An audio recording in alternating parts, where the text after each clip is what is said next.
Hello and welcome back to Corby's Puppetry course. This week I'm going to teach you how to make your own shadow puppet shows. The only things you'll need this week is your shadow puppet theatre, your shadow puppets and your torch. Let's get started. For the most comfortable performance, I would recommend putting your shadow theatre on top of a table. So first things first, we need to set up our torch.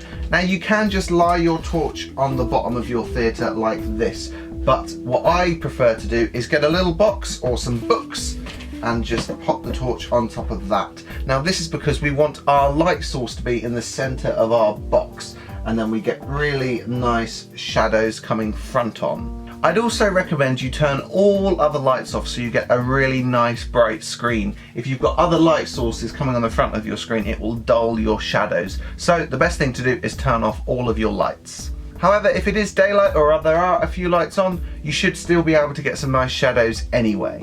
Now we have our torch all set up, we just need to grab one of our shadow puppets.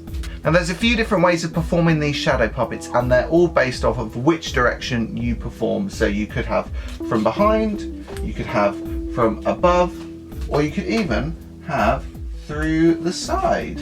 You can see that we're controlling these shadow puppets with the use of our sticks, which I like to call rods. All these puppets have what's called a primary rod and then additional rods. Primary rods are the main rods on our puppet which support it, and additional rods are all the extra rods we've added on to move things like arms or legs. So you can see on this guy, his primary rod is his head, and one of his additional rods is his arm here. This will be the same with all of the puppets that you've made, so just have a look and think about which rod is the primary rod and which rods are the additional rods. You may even have some puppets like this sheep that only have a primary rod like this. Now what I'd recommend doing is holding your primary rod in your non-dominant hand. So I'm right-handed, so I'm going to hold the main rod in my left hand. However, if you're left-handed, you can hold the rod in your right hand. This is because your main hand can have more control over your additional parts, and this one stays stationary. You can even pass over rods and hold more than one rod at a time. So that's the basics underway, so now we can start playing around with our puppets. So the easiest way of performing with your shadow puppets is from above. So just bring them down, make sure you've got a hole in there, and bring them nice and close to the screen. There's pros and cons to each way of performing with shadow puppets. Performing from above is great for being able to turn your puppet around from side to side. And this is very good for getting your puppets to move across the screen. You can also perform your puppets very easily when you're performing from above. It can also work really well for any rods that can be accessed from above. If you have any puppets with feet rods, you'll find that they can be quite tricky to operate. You can also bring your puppets in from the side of your theatre, which works very well for any quick entrances and exits. The downside of this is you won't be able to spin your puppets around very easily. The final and most tricky way of performing with these puppets is from behind, but this is definitely the most dynamic. So you can just bring your puppet up to the front like this, and you can see I'm performing through the box. And this means I can clearly see what I'm doing as I operate the puppet.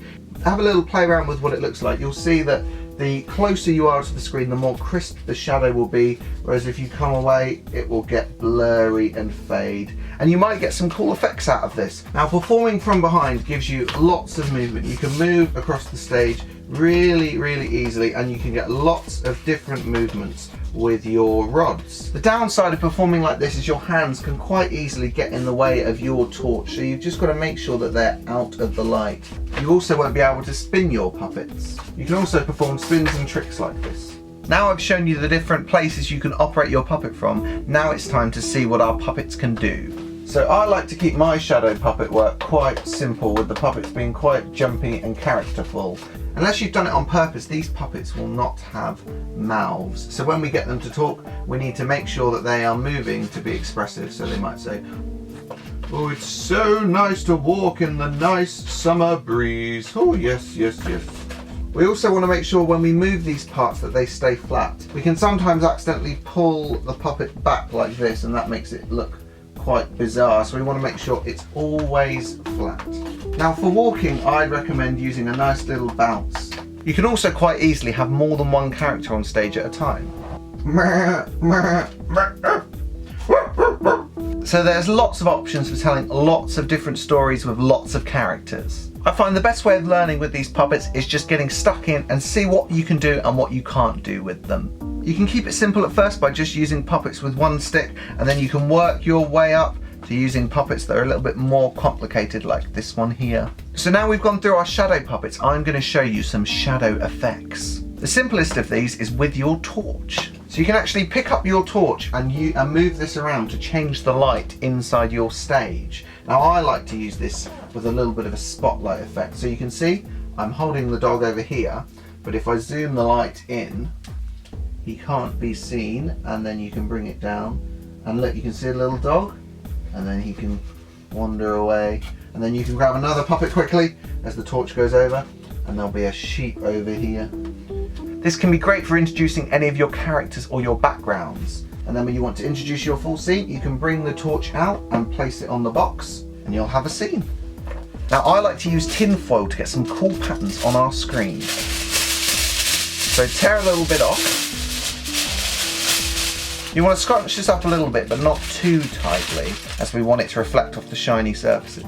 Now you can take your torch and bring it in here and just move it around the tin foil, and you can see we get some really cool effects like this.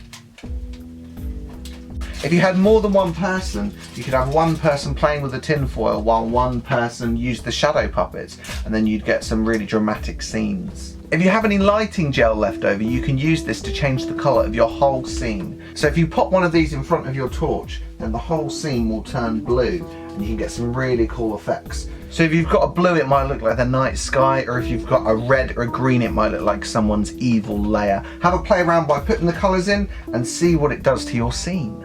Now finally, you can get some weird effects with 3D objects.